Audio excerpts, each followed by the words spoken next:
risk of financial powers of the Parliament being curtailed through the 20th Amendment to the Constitution, the Audit Services Union raises red flags. Will parliamentarians cross over to vote for the 20th Amendment? විසිවන සංශෝධනය සම්මත කර ගැනීම සඳහා පිල්මාරු කිරීම අවශ්‍යතාවයක් නැහැ. 20 හොඳයි කියලා හිතන ඕනම විපක්ෂ මන්ත්‍රී කෙනෙකුට විපක්ෂයේ සිට ඒට සහාය ලබා දීමට කිසිම බාධාවක් නැහැ. Will the MCC be signed or not? Opposition leader questions the government's stance. මං කියන්නේ ගරු කතානායකතුමනි නෑ ගරු කතානායකතුමනි මේ විහිළුවට ලක් කරන්නට එපා. මේක 69 ලක්ෂයක් ලබා දුන්නු වරම. හරි බොහොම ස්තුතියි. වරම තුල MCC කිවිසුම අහෝසි කරනවද නැද්ද? Hello there and a very good evening. You're watching Primetime News on TV1 for the News First team. I'm Dasni Atada. Starting off with your top story tonight. President Gotabaya Rajapaksa commented on the draft 20th Amendment to the Constitution and the recent swearing in of Premalal Jayasekara, who is currently on death row. What we wanted to do was go for a referendum regarding certain clauses of the Constitution. This is a timely process. That is why I wanted to do the needful during my tenure of 5 years. I understand certain clauses need to be brought forward from the 19th to the 20th. Now the opposition is talking about Premalal Jayasekara. No one, including myself, nor the Prime Minister, influenced anyone in this matter. The recommendation for the judges in this case came from the Constitutional Council, which is chaired by Karujaya Surya, and MPs Sajid Premadasa and Thalata Atukorala were also a part of this council. So there is a false claim that is being made that one decision was influenced and another wasn't. That is not the case. The President expressed these views during a meeting with state ministers at the Presidential Secretariat today. The Sri Lanka Audit Services Association called on the Mahanayaka of the Magisterial chapter of the Siam sect, Most Venerable Varakagoda Sri Gnanaratana Thera, and explained the situation. The 20th Amendment to the Constitution has included certain provisions that would prevent us from auditing state-owned institutions. At present, there are more than 150 state-owned enterprises, which are approximately 75 billion worth of assets. If this amendment is approved, Parliament will no longer be informed as to how these assets are managed and controlled.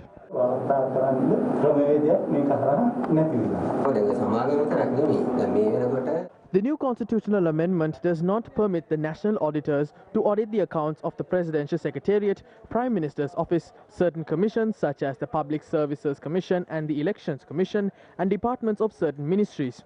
Approximately 70% of the total funds in the Treasury are used by these ministries and state departments. Removing these institutions from the purview of the National Audit Office will result in the Parliament losing control over these institutions. These funds belong to the public. The Parliament's losing control over such matters is a violation of the people's mandate. Subsequently, the group called on the Mahanayaka of the Malwatu chapter of the Siam sect, Most Venerable Tibbatuave Sri Sumangala Theru, and explained the situation.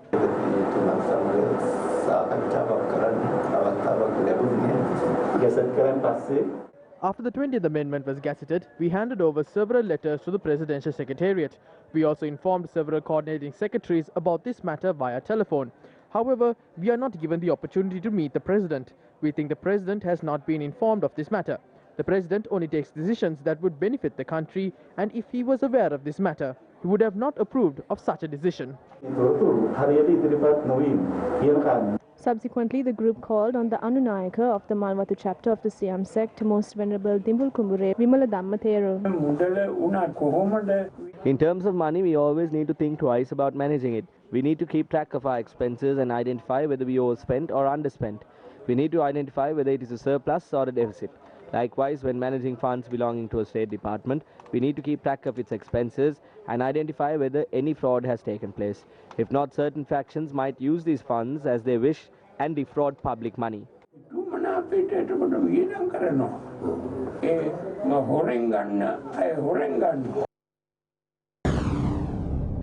Meanwhile, during the media briefing on cabinet decisions, it was announced that changes to the 20th Amendment can be made during the working committee stage.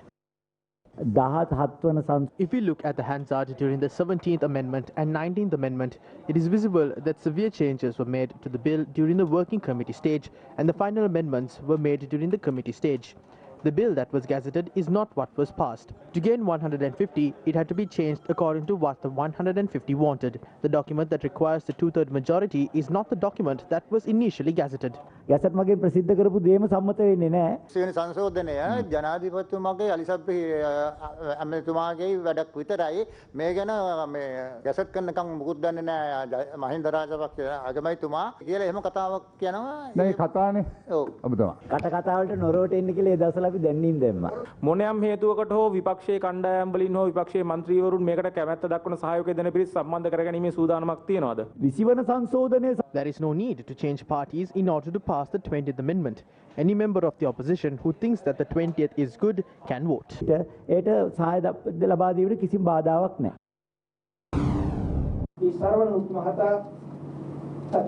The People's Movement for a Just Society, which was once led by late Venerable Madhuluvave Sobitathero, has launched a program to protect the 19th Amendment under the leadership of former Speaker Karu Jayasuriya.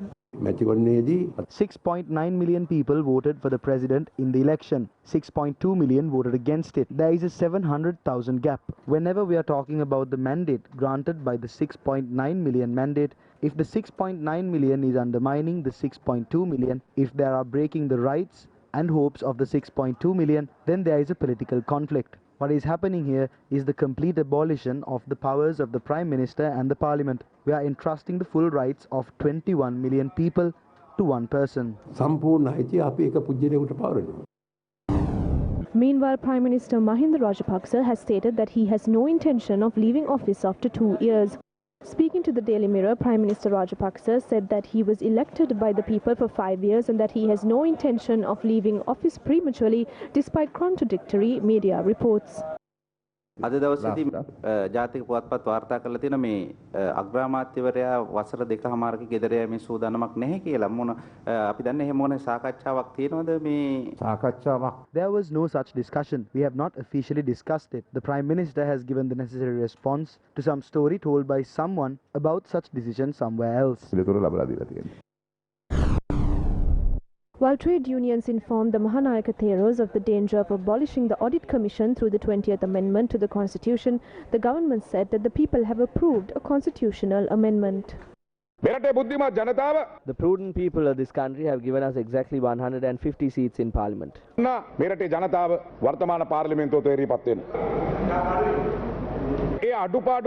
You will be able to see about the 2 or 3 seats that we are missing during the vote. Let's see if there is going to be 2 or 3 seats less than 150 or 15 seats more. You will be able to see how many MPs will cross over and vote in favour of it. You will be able to see how many MPs vote against Ajit Premadasa. You will be able to see how the wires of the telephone of the Samagi Jana Balaveke will be removed and people start crossing over to our camp. Could you please explain to us about the 6 notices issued regarding development tax of the port and the airport? He is not speaking about matters that fall under his purview. Where was Kanjipani found? I can reveal all the details of who attended parties with Kanjipani, who travelled in vehicles with Kanjipani Imran. I can reveal the photographs. Wasn't it you who influenced the judiciary? You got Ranjan Ramanayaka to speak with judges at the court and influence the judiciary. How many judges had to go to prison for that? Tell us, did you not influence the judiciary and file cases against us? Can't you remember how the Director General of the Bribery Commission was influenced? You have no right to speak about the independence of the judiciary. My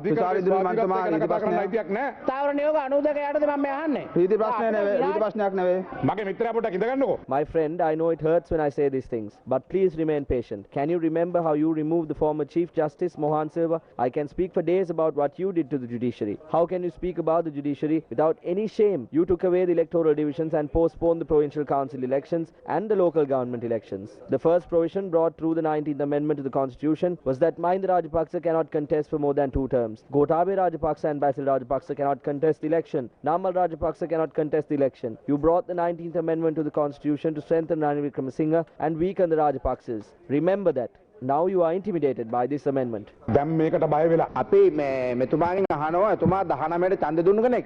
අපි විනාඩි 5ක් දෙනවා. බීදි ප්‍රශ්නයක් නෙවෙයි. දරුවෝ නලින් බණ්ඩාර මන්තුමා අපේ Yes, MP Nalin Bandara, we voted in favor of the 19th Amendment to the Constitution. That was because Ranil Wickremesinghe and Maithripala Sirisena said that they would bring the 20th Amendment to the Constitution. We voted in favor of it on the condition that the 20th Amendment will be brought. But you did not table it. These days, the bulldozer is very famous. I don't think you need to bulldoze forests anymore. Just bulldoze the area starting from the parliamentary grounds because there is no value to this parliament anymore.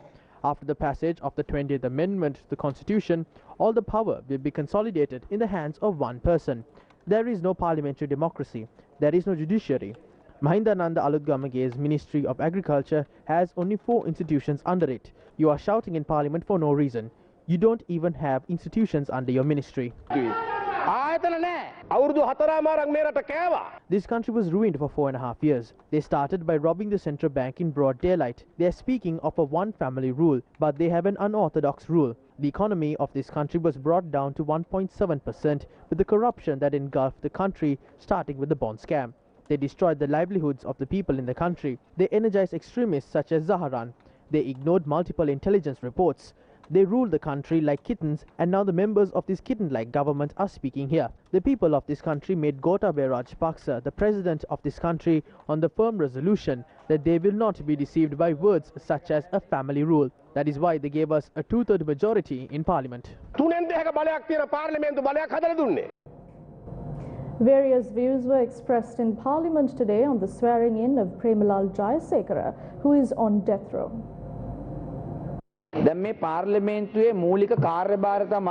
The primary function of the parliament is formulating laws and being responsible for finance administration. Therefore, I would like to ask you, would you bring a person who was convicted of murder and sentenced to death to parliament and give him the opportunity to make laws for the people who have not committed any wrongdoing? Will you hold him accountable? This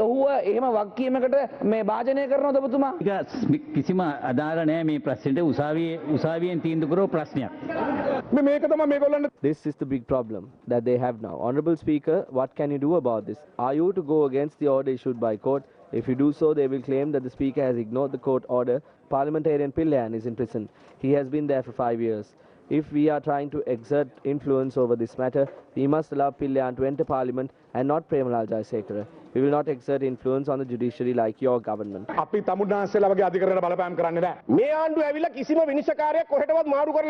This government has not transferred judges. It is the judges appointed by Thalata who were there at that time. One judge has handed down a death sentence while a judge in another court has ruled that he can enter Parliament. What is the argument in that? It involves the independent judiciary that your government established.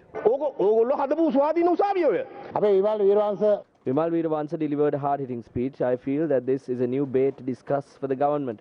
We have no issue with Premalal Jayasekara. He is a good friend of mine. He has slept on my lap after contracting dengue on our way from China. What is the precedent we are setting in the case of a person who is brought to Parliament after being sentenced to death by a court? It was the court who handed down the death sentence. I accept that. Although I was sentenced to death row, it was the good government's government that conducted investigation against us as a part of a plot by bending the law. I know the truth will be revealed one day. What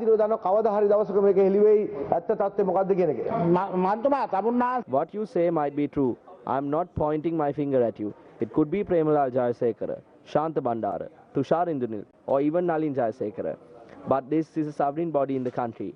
If the 225 of us are represented by the people, how timely is it to set a precedent of this sort? I'm raising an issue pertaining to conventions at this point.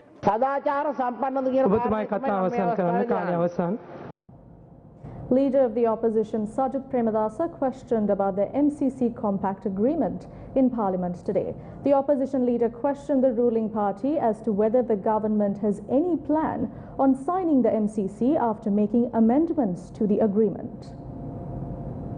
When the Mahasangha launched a fast unto death against the MCC at Independence Square, no one spoke about reviewing the agreement. The present ruling party claimed back then that if the MCC is signed, there will be bloodshed in the country. They pledged to reject and cancel the agreement. So is the ruling party going to cancel the MCC? This cannot be debated in Parliament as per the 27th. He read out certain sections that are not included as well. When he was part of the former cabinet, he never spoke against it. He remained silent. But now he's trying to score points by talking about the MCC. No one has a right to make false accusations against another MP in Parliament. Although I was a member of the former cabinet, how do you know whether I agreed or disagreed with the MCC? I was against the MCC, and there are many former cabinet members who will confirm this. The government must be very clear about this matter. Will the government sign the MCC agreement or not? The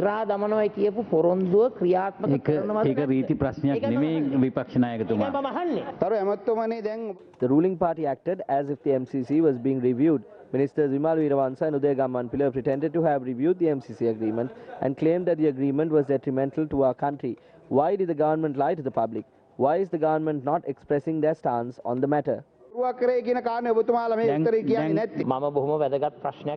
raised a very important question, a question that has an impact on the entire country, a question that could lead to bloodshed in this country.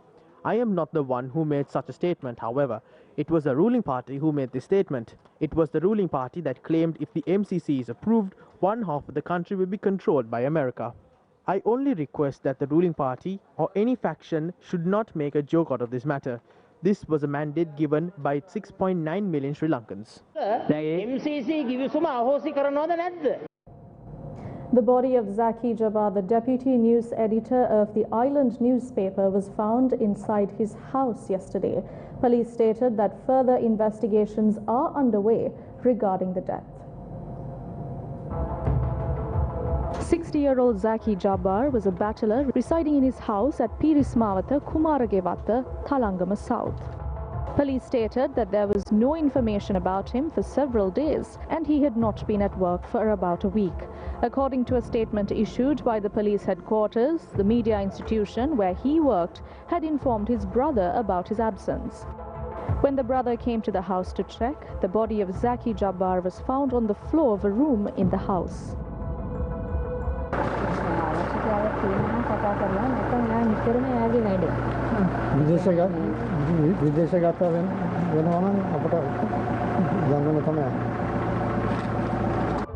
Zaki Jabbar has been the deputy news editor of the Island newspaper and he has been living alone in this house. Police suspect that the death must have taken place several days ago. The police stated that when the body was found, it was decomposed.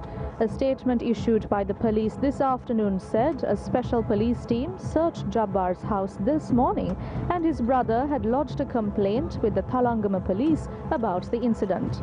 The magisterial inquest was conducted by the Cardweller acting magistrate this afternoon.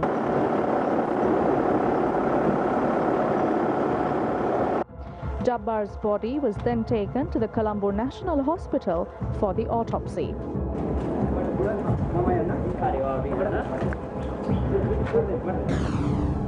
3 months ago, the body of 64-year-old Rajapaksa Jayavira was found near the Independence Square in Colombo. He was a columnist for several newspapers and websites. Mr. Jayavira had also testified before the Presidential Commission of Inquiry appointed to investigate large-scale frauds and corruption. Preliminary investigations revealed that he had committed suicide. Mr. Jayavira too lived alone.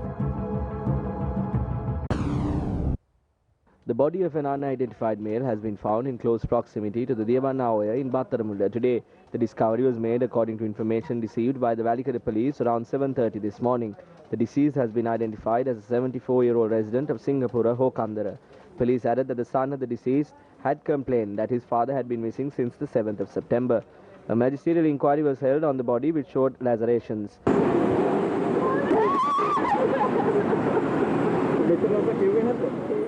Our correspondent said that a group including the relatives of the deceased arrived at the scene to identify the body. The cause of death remains uncertain and the Valikada police are conducting further investigations into the death. Yesterday, journalist Zaki Jabbar was murdered. We don't know the reason. Today morning, we got to know that a corpse was found with cut wounds near the parliament. This is a serious situation. Dead bodies like this are found everywhere. I am not telling the government is doing this, but it is a dangerous situation. A terror is building in the country. The government should do something about this. We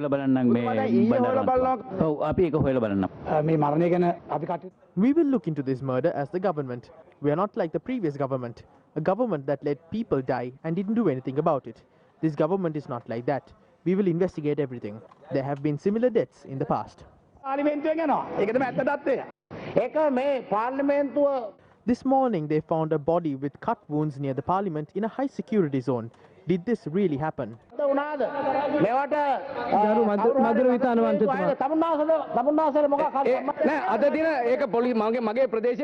This incident happened in my area. This was a suicide. He has jumped off the bridge. This has nothing to do with cut wounds in the high security zone. Don't lie.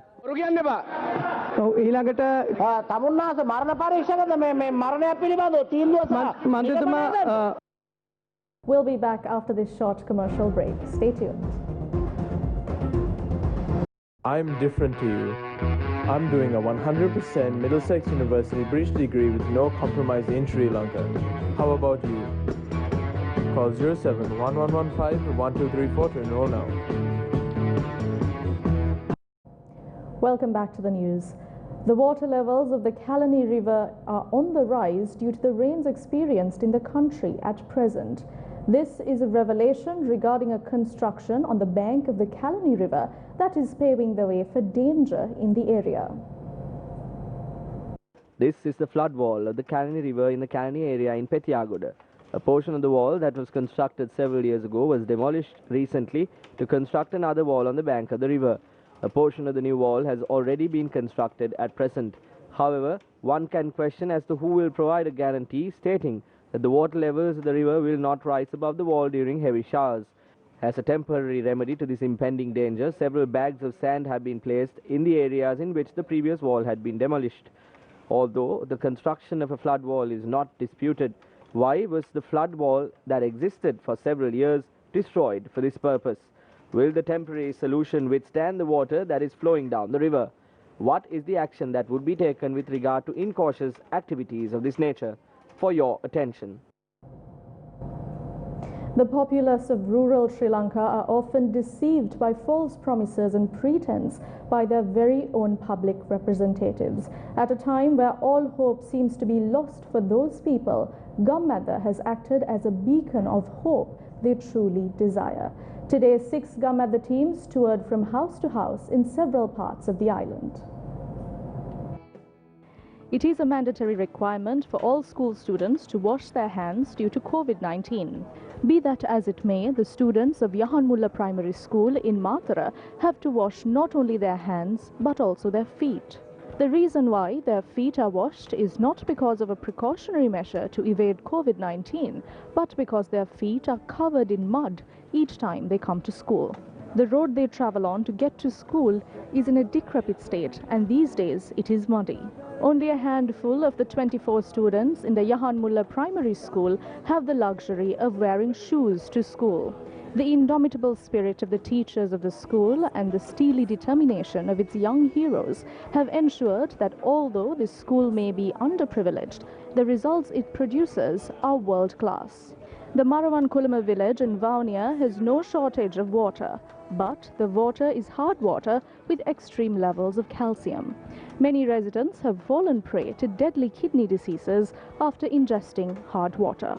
Unbearable thirst is a common hardship amongst the 450-odd families which reside in the village of Maravankulam. Although nearby villages have been provided with access to clean drinking water, authorities seem to have disregarded the needs of these people. The so-called electric fence which has been erected surrounding the Thevanura village in Cardweller Puthalam is just another fence. It may be utilized better to hang clothes than to protect humans from wild elephants. Wild elephants continue to encroach the village and destroy cultivations each night. Farmers of the area remain helpless and can only stand and watch as elephants destroy crops which they have toiled hard to cultivate.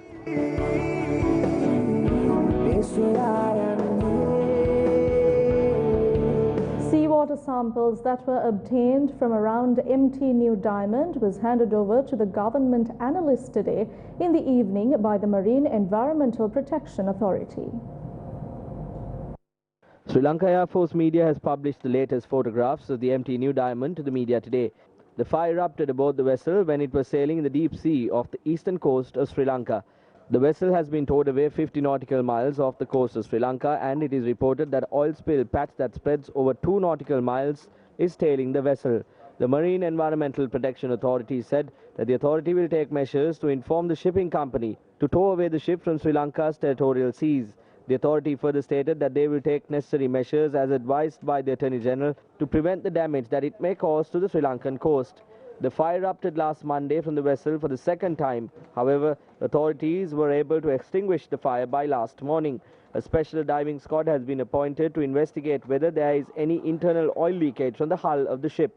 Meanwhile, the commander of the Navy, Vice Admiral Nishantha Ulgethenna, met the commanding officer of the Indian Coast Guard, Commander A.K. Pandya, today in Trincomalee. Commander of the Navy appreciated the untiring efforts made by the Indian Coast Guard in extinguishing the fire on empty New Diamond.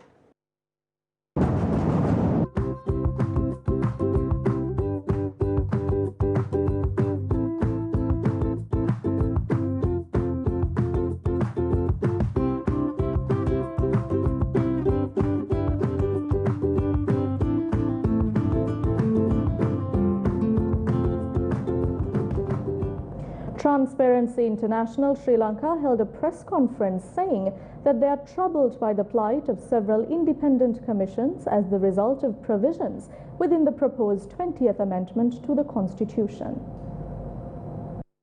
Transparency Sri Lanka has identified 4 key ways in which accountability is compromised through the 20th Amendment. Operationality of RTI at risk. Removal of Audit Commission impairs monitoring of public spending. Seer Box investigative powers compromised. Election Commission restricted from acting against public property misuse. As many people have spoken about, I think it is very encouraging that the fundamental right to information has been retained within our Constitution, even after the passage of any prospective 20th Amendment. That fundamental right is retained.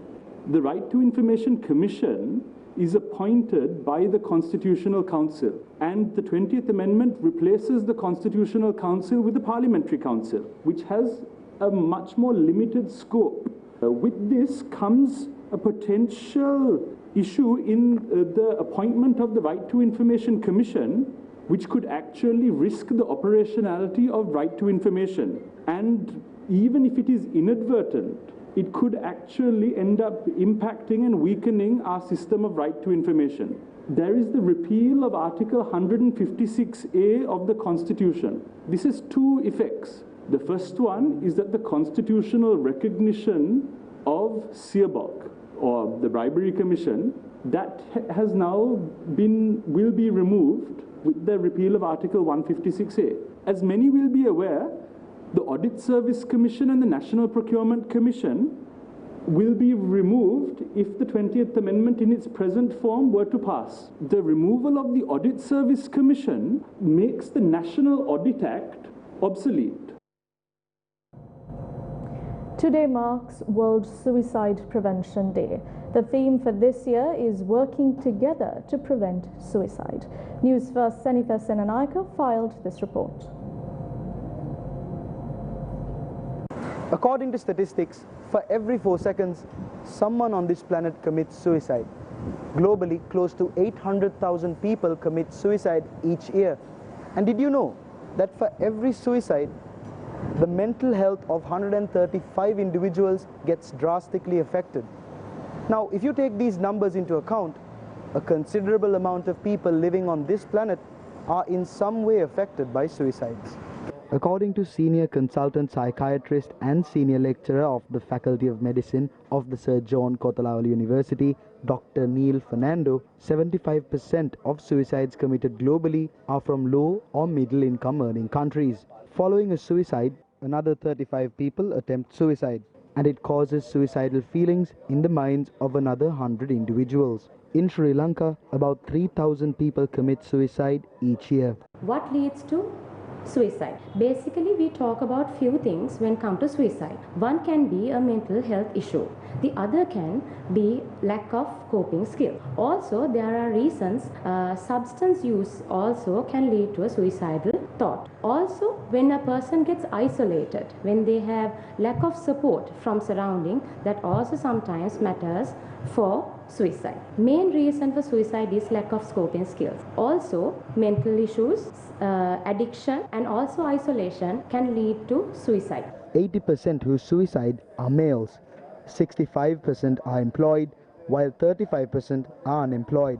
Age-wise, we see 35% up to 35 years, 25% from 36 to 50 years, 30% from 50 to 70 years, and 10% above 70 years. There is a lot of social issues and social stigma that is attached with suicides. Therefore, a lot of people don't want to talk about it. And because of that reason, preventive actions can be very minimal because it doesn't come into surface. Therefore, this is a very serious but preventable cause of death in our country. And as it can lead serious implications, the numbers are high. To obtain assistance regarding suicide, you can contact Sumitreo on 011 269 2909 or 011 269 6666 or 011 26 83 In your latest from the proceedings at the Presidential Commission appointed to inquire into the 2019 April 21st attacks, it was revealed today that although the report regarding the use of foreign SIM cards by the suicide bombers was received by the Office of the Chief of National Intelligence, also known as CNI, prior to the terror attacks, the said report was not handed over to former CNI Sisira Mendes. Responding to a question posed by a commissioner, former CNI Sisira Mendes said that he remembers receiving an intelligence report pertaining to the use of SIM cards from Kazakhstan, Kyrgyzstan and Nepal to send messages by suicide bombers. He said, quote, there was a report with regard to following intelligence on using foreign SIM cards by the suicide bombers, but it was not handed over to me, unquote. When commissioners questioned the witness with regard to a solution to prevent issues among security and intelligence institutions, Mendes said the relevant authority should form a proper mechanism at intelligence services to develop and share the intelligence reports among investigation units. Mendes further said that although former SIS Director SDIG Nilantha Jayawardena had extensive discussions about Islamic extremism and Zaharan's practices at the meetings, the findings of the SIS with regard to the following issue were limited. When commissioners questioned about using a person who had been issued an arrest warrant as an informant of a particular investigation unit, the witness said that investigation units could not use a person who was supposed to be arrested as an informant without executing the particular arrest warrant. Earlier, it was revealed to the Commission the Criminal Investigation Department had used Ami Mohideen, a member of the National Tawheed Jamaat, who had been issued an arrest warrant as an informant of the CID. Sisira Mendes also said that he had not received any written document with regard to arrest warrants obtained by the Terrorist Investigation Division on Zaharan Hashim and his associates. And that's a wrap of Primetime News for tonight. For the News First team, I'm Dasni Athada, along with our interpreter tonight, Brian De Cruz. Good night.